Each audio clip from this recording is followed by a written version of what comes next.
জিন জাতির রহস্যময় এক রাজ্য কোহেকাফ কল্পনার সীমানা ছাড়িয়ে এমন এক জগতের কথা ভাবুন তো, যেখানে কোনো মানুষ, পশু, এমনকি একটি পাখিও পৌঁছাতে পারে না, যেখানে সময় যেন এক ঘন কুয়াশার চাদরে থমকে আছে আর বাতাসও ভয়ে ভয়ে বয়।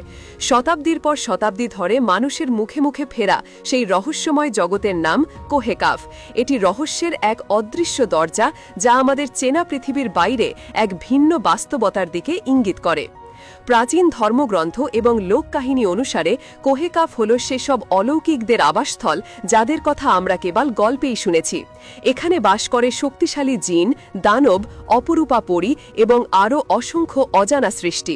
শতাব্দীর পর শতাব্দী ধরে অভিযাত্রী ও সাধকেরা এই পর্বতের খোঁজে বেরিয়েও এর সত্যিকারের রূপ দেখতে বা স্পর্শ করতে পারেননি। এটি কি শুধু কল্পনা, নাকি প্রকৃতির বুকে লুকিয়ে থাকা এমন এক সত্য যা আমাদের জ্ঞানের বাইরের এক জগৎকে আড়াল করে রেখেছে? ইসলামিক ঐতিহ্য এই রহস্যকে আরও ঘনীভূত করেছে। অনেক ইসলামী পণ্ডিত বিশ্বাস করেন, কেয়ামতের আদে যে ভয়ঙ্কর ইয়াজুজ মাজুজ জাতি পৃথিবীতে ছড়িয়ে পড়বে, তারা এই কোহেকাফ পর্বতমালার কোনো এক স্থানেই বন্দী অবস্থায় রয়েছে। এই ধারণাটি কোহেকাফের রহস্যকে এক নতুন মাত্রা দিয়েছে, যা একে শুধুমাত্র একটি পৌরাণিক স্থান থেকে মানব ইতিহাসের শেষ অধ্যায়ের সাথে যুক্ত করে। বিস্ময়ের এখানেই শেষ নয়।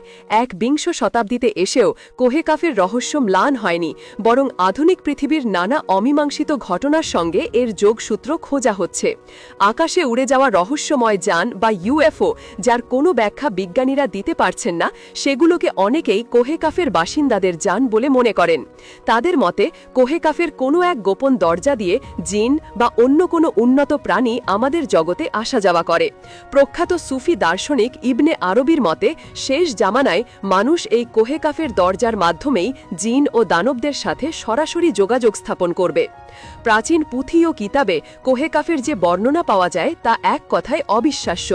ইমান আল কাজভিনী বলেছেন, এটি এক বিশাল রাজ্য যা ১৪০টি অঞ্চলে বিভক্ত। এর ৭০টি অঞ্চল রূপা এবং বাকি ৭০টি সোনা দিয়ে তৈরি। বলা হয় এটিই পৃথিবীর সর্বোচ্চ পর্বত। এর মূল গঠনটা কি পান্না পাথর দিয়ে তৈরি, যার প্রতিফলনেই আমরা আকাশকে নীল দেখি। নবী করিম সাল্লাল্লাহু আলাইহি ওয়াসাল্লামের একটি হাদিস থেকে এই রহস্যময় স্থান সম্পর্কে আরও চাঞ্চল্যকর তথ্য পাওয়া যায়। একদল ইহুদি আলেম তাকে পরীক্ষা করার জন্য যে ২৮টি প্রশ্ন করেছিলেন, তার মধ্যে কোহেকাফ নিয়েও প্রশ্ন ছিল। জবাবে তিনি বলেন, এই পর্বতমালা একটি আংটির মতো পুরো পৃথিবীকে ঘিরে রেখেছে। সেখানে পৌঁছাতে হলে টানা ৪ মাস অন্ধকারের পথ পাড়ি দিতে হয়, যেখানে সূর্য বা চাঁদের আলো পৌঁছায় না।